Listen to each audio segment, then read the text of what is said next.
il n'y a pas de sujet qui est plus déboussolant et les gens sont embrouillés au sujet de qui va au ciel. Il l'est vraiment.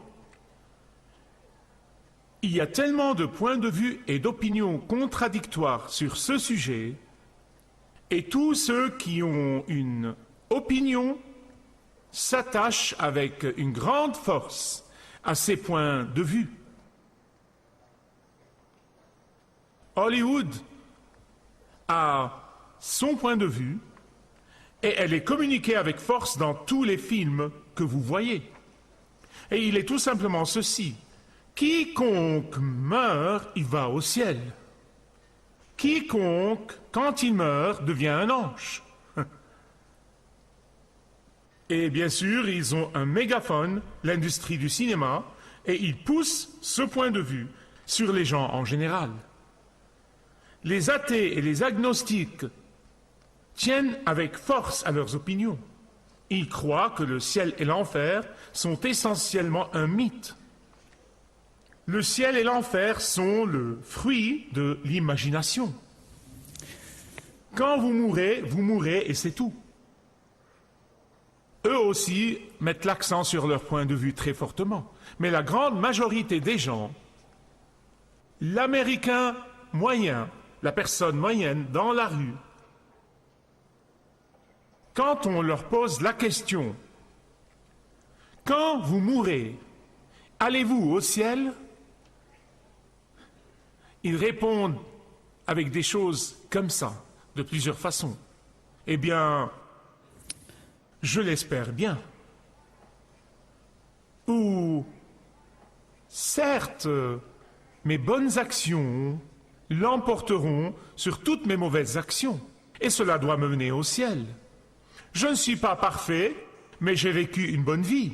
Ou bien sûr, je suis ce que vous n'appelleriez pas une personne religieuse, mais je vis d'après la règle d'or.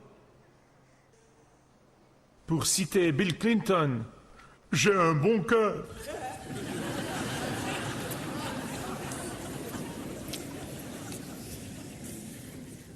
Quel que soit votre point de vue, quelle que soit l'opinion que vous avez, je veux que vous écoutiez très attentivement ce matin, parce que, en dernier lieu, ça n'a aucune importance ce que je pense.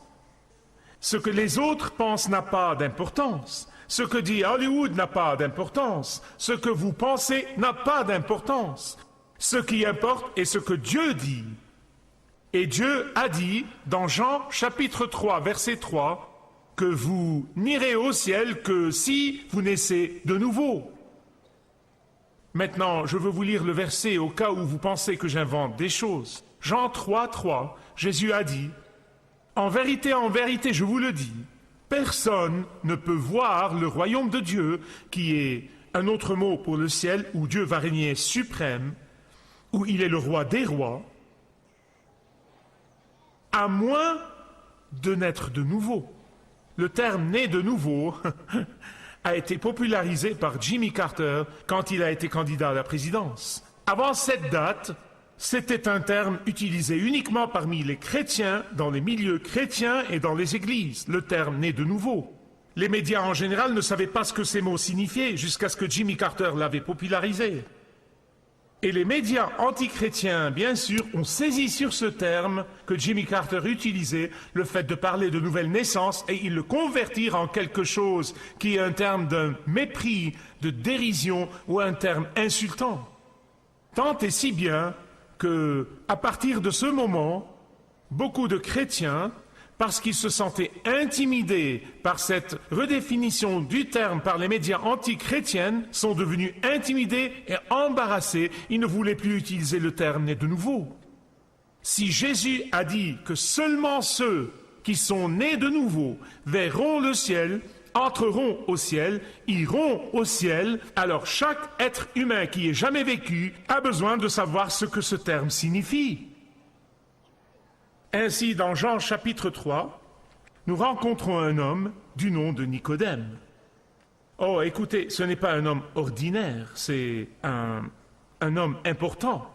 Il s'agit d'un homme puissant, c'est un homme très important dans la société. C'est un membre de l'équivalent de la Cour suprême de nos jours. Il est un homme instruit, il est un homme de premier plan, il est un homme religieux. Il a gardé la loi cérémonielle de l'Ancien Testament méticuleusement. Non seulement cela, mais il a même gardé les interprétations de la loi cérémonielle.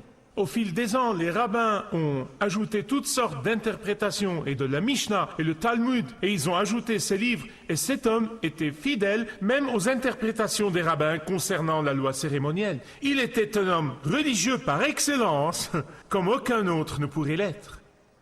Et quand vous savez tout cela, vous devez vous demander pourquoi cet homme important est venu à Jésus. Pourquoi ? Il est un homme religieux. Je veux dire, ce groupe de pharisiens, ils se voyaient comme étant l'élite, moralement au-dessus de tout le monde. Ils sont supérieurs à tout le monde. Et pourtant, il vient à Jésus. Pourquoi ? Parce que toute la religiosité extérieure ne lui donnait pas la satisfaction dans la vie. Toutes sortes d'observances religieuses extérieures n'a pas réussi à lui donner la réponse à la question la plus importante que son cœur recherchait, dont son esprit était à la recherche. Et donc, il regarde Jésus et il voit quelqu'un qui guérit les malades sans demander d'argent, qui a ressuscité les morts par la puissance de sa parole, quelqu'un qui a nourri les affamés et toucha le lépreux, quelqu'un qui a pardonné les péchés des autres, quelqu'un qui parlait avec autorité. Il n'a pas dit « Rabbin, tel et tel dit », il a dit « Je te le dis ». Il était quelqu'un qui avait le contrôle sur la force de la nature et le vent et les tempêtes. Et il l'a vu et a su que ce n'est pas un rabbin ordinaire. Ce moment, Nicodème était convaincu que Jésus n'est pas juste un autre enseignant, mais malgré ça, il essayait de protéger sa réputation comme homme moralement supérieur et religieux. Il vient à Jésus sous le couvert de l'obscurité, il vient à lui la nuit. Il ne vient pas dans la journée pour que tout le monde puisse le voir et dire « Oh, il est un grand partisan de Jésus ». Oh, mon Dieu, il ne veut pas être appelé un de ces gens de Jésus. Alors il vient à Jésus la nuit, voulant toujours savoir, désirant savoir. Son cœur pose la question, si je meurs, je vais aller au ciel? Qu'est-ce qui va m'arriver? Toute ma religion ne m'aide pas, tous les rituels ne m'aident pas, toutes les traditions ne m'aident pas. Je veux savoir. Alors il vient à lui la nuit et il lui dit, nous savons. Qui est ce nous? Ce n'est pas le nous royal. Qui nous? Nicodème n'était pas le seul parmi les membres du Sanhédrin, qui est la cour suprême d'Israël à l'époque.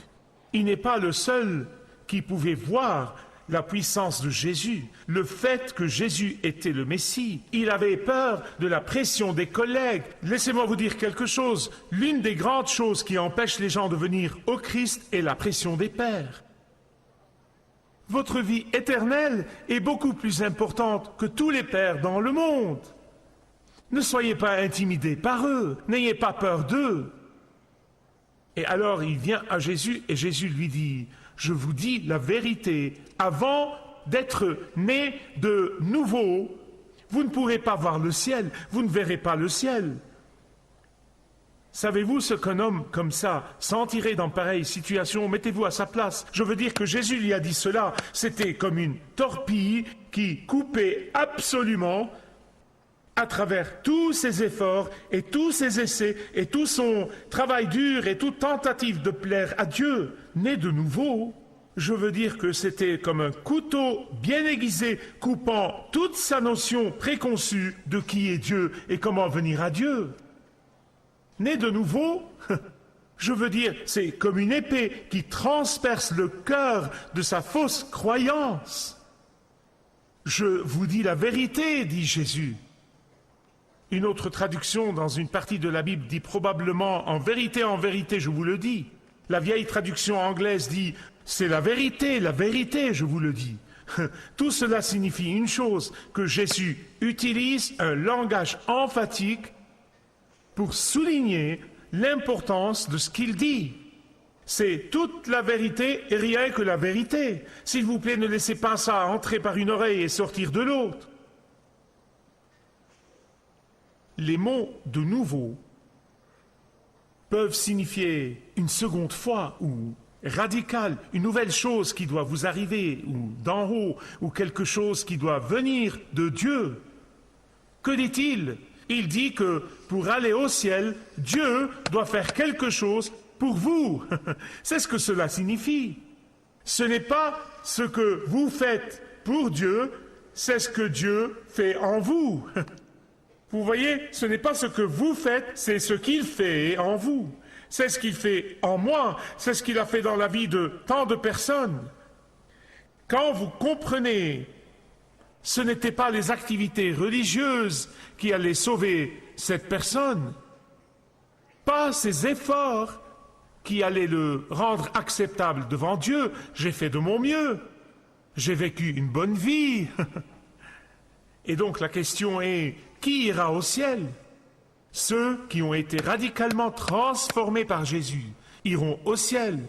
Ceux dont les vies ont été envahies par la puissance de l'Esprit Saint qui vient demeurer en nous. Ceux qui ne vivent pas de la même manière qu'ils ont toujours vécu et de la façon dont ils sont nés. Qui va au ciel? Tous ceux qui ont commencé à marcher dans une direction opposée à la façon dont ils vivaient depuis qu'ils sont nés.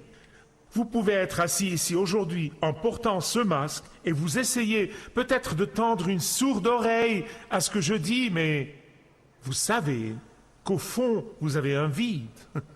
Mais seul Jésus peut combler ce vide. Seulement quand vous venez à lui, en confessant, comblera-t-il ce vide. Vous vous sentez agité dans votre vie et vous n'êtes pas sûr. Vous avez une faim profonde que les activités religieuses et les bonnes choses que vous avez essayé de faire, les actes de bienfaisance n'ont pas pu vous satisfaire. Et c'est pourquoi Jésus dit à Nicodème que la réponse à tout cela est que vous devez être nés de nouveau.